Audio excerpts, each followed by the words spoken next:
In this lecture, we're going to see how we can overload the increment operator in postfix mode. And what we want to do is something like this. We want to have our point object, for example, and if we call the plus plus operator, we want to grab the value that we currently have in our point object. So we're going to grab the 1010. But after we do that, we're going to internally automatically increment the values we have in our point. So next time we try to print our point, we're going to get an 1111, even if the incrementation was done previously. So we need to overload the plus plus operator in postfix mode. And one way we can do this is do this as a member function. Here is the syntax we could use. Our operator is down here, you can see it. And it is just going to return a point that we can print. We're going to specify the name for the operator. That's going to be operator plus plus. And then we're going to put in a dummy int as a parameter.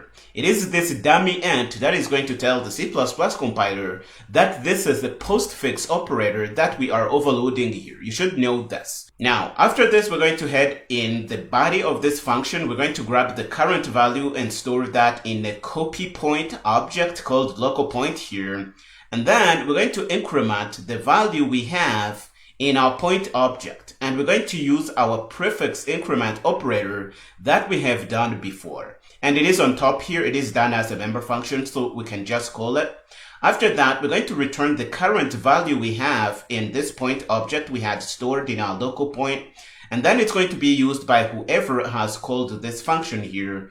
This is how you can do this as a member function.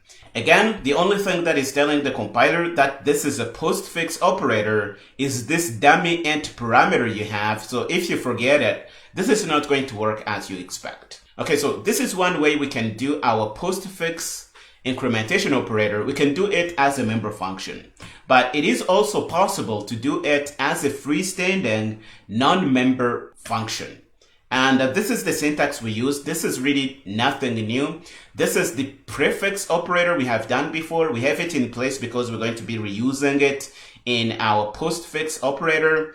The postfix operator is what we have down here. We have a return type, which is a point that we want to get and do whatever we want with it. Notice that this is a copy, so you can't really use it to affect the original point. We're going to have the name for our operator. We're going to have our operand, which is specified as the first parameter here. And then we have a dummy int, which is going to tell the compiler that this is a postfix operator that we are overloading here. In the body, we're going to do the same thing we did for the member implementation. We're going to grab a copy of the current value. We're going to store that in our local point.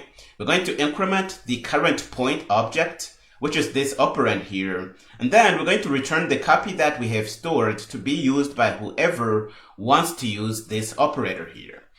If we do things like this, we are going to mimic the behavior we know in fundamental types like int or double. So the plus plus operator in postfix mode is going to grab the value first, and then it's going to increment last. And that's what we are simulating here. And this is going to work now. Okay, so now that you know this, we're going to head over to Visual Studio Code and play with this a little more. Okay, so here we are in our working folder. The current project is Unary postfix increment operator. This is what we want to do. We're going to grab the code from the last lecture and use that as a starting point. I think that's going to save us a few valuable minutes, and we're going to put this in the current project. And we are going to open this little guy in Visual Studio Code pretty quick. This is going to give us our starting point. And what we want to do in the main function is nothing complicated. We're going to take out all the clutter we got from the previous lecture. And what we want is to print this point here, incremented. And we're going to say P1. And we are going to say P1 plus plus. We want to use the postfix operator. And after that, we want to print P1 again. So we're going to say P1. And we're going to print P1 row here. And this is not going to work because we don't have this postfix operator overloaded. So this is not going to work. We need to overload this. We can head over to our point class. I think what we're going to do first is do this as a member function. Then I am going to show you how you can do this as a non-member function. So I am going to comment out the global function we have here. And we're going to do this as a member function. Let's head over to the header file and uncomment. We're going to take out the inline implementation here. We don't need it. And we're going to uncomment our member function here. And we can comment out the friend we have. We don't need this here. Okay, so this is going to serve as our starting point here. We have our plus plus operator, which is in prefix mode. This is what we did in the previous lecture. And what we want to do is the plus plus operator in postfix mode. And in this case, we want to return a point object that we can print directly if we need that. So what we're going to do is return a point by copy. Please note that you can really tune the return type to fit whatever purpose you want to fulfill in your application. In this case, I am going to return by value because what I want is really to print this, and the copy is going to die out if it's no longer used. So this is going to serve me well here. So we're going to say operator plus plus, and because this is done as a member function, I am going to specify a dummy int in the parameter list. And this is going to tell the C++ compiler that this is a postfix operator I am trying to overload here. This is how the C++ standard does this. So we're going to do this. We're not going to do this as a const member function because it is going to be modifying the object. So what we're going to do is grab a copy that we're going to be returning later. So we're going to say point and say local point. And we're going to be copying the data we have in the current object, and we're going to use this pointer here.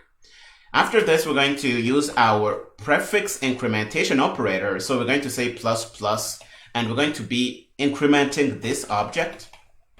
And after this, we're going to return our local point. So we're going to do this, and we're going to return local point.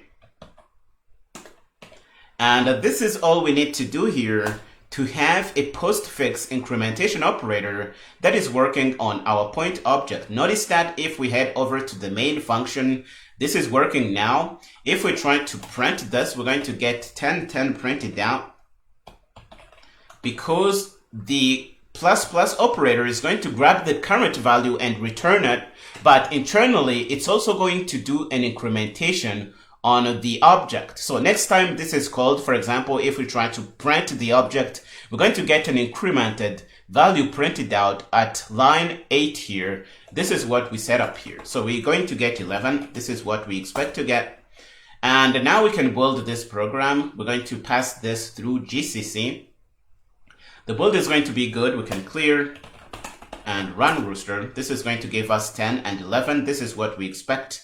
And we have overloaded this operator as a member function. This is one way to do this. It is also possible to do this as non-member function. And we're going to comment out the implementations we had as members.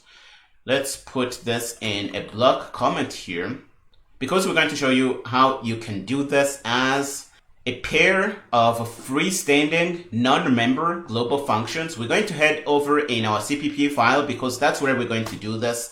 And I am going to uncomment the operator I had done before to do the prefix incrementation operator. Let's go to the top and make sure that it is a friend function because it is going to be modifying the members of the point class. This is critical for this to work. And then we're going to do our postfix incrementation operator. We're going to return a point object like we did before. This is going to be operator plus plus. And the first parameter is going to be a point object that we pass by non-reference because we want to be modifying it. And then we're going to put our dummy int as a second parameter now. Now we're going to be working on this operand, and the compiler is going to look at this dummy int and note that it is a postfix operator that we are overloading here. In our body, we're going to do the same thing we have done for our member implementations. We're going to grab a copy of our object. We're going to call this local point. And we're going to be copying from the operand now. And we are going to do our incrementation. So we're going to call our incrementation operator. And we're going to be incrementing operand. Okay, so this is going to work. And after this, we want to return our local point to be used by whoever called the postfix operator here. So we're going to return this, and this is going to work. One thing you should know is that if we try to use this operator here, it is not going to be picked up by the compiler because we don't have its declaration anywhere in our program. You should know that. I am not going to fix this for you now. If you go in the main CPP file, you're going to see that we have a problem. So if we build, this is not going to work just yet. And let's try and build. And the compiler is going to say it doesn't know what this postfix operator is. So it is going to say in function main, we are using the postfix operator, but the compiler doesn't know this operator yet because our operator function is not declared anywhere. What we have is the implementation, but we don't have a declaration anywhere. So what we can do is grab the header of this function here and, for example, put the declaration in the main function. That's going to work. We can do something like this. But this is really crazy because we don't want to see this declaration here. But I am going to show you that this is going to work. So if we build now, the build should be good because we have this declaration here. And if we bring up a terminal and run this, this is going to run just fine. So let's do rooster. And you're going to see that the first time we're going to get 10 printed out, which is what we expect. And the second time we print P1 without really doing any incrementation, we're going to get 11 because it was incremented by this plus postfix operator. This is going to work. But the problem we have, we are using this declaration in the main function, and this is going to pollute the main function here. We don't really want to see these declarations.